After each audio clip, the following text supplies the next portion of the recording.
Kenapa kita semakin dekat dengan Allah, semakin kuat ujian yang kita terima. Contohnya ujian nafsu, ujian dengan wanita. Tak ada atau tidak doa amalan yang diamalkan elok daripada gangguan syaitan dan sebagainya. Baik. Dia kata kalau kita semakin dekat dengan Allah, semakin banyak ujian. Betul lah tu. Ujian itu tanda Allah sayang. Nampak? Balak-balak tu uji lah. Asyadul bala al-anbiya. Orang yang paling banyak Allah uji ialah Nabi.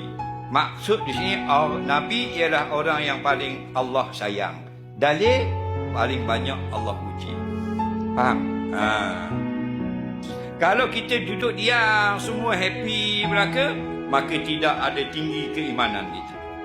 Ahasiban nasu an yutraku an yaqulu amanna wa hum la yuftanun. Adakah mereka menyangka mereka telah beriman sempurna padahal belum lagi diuji oleh Allah.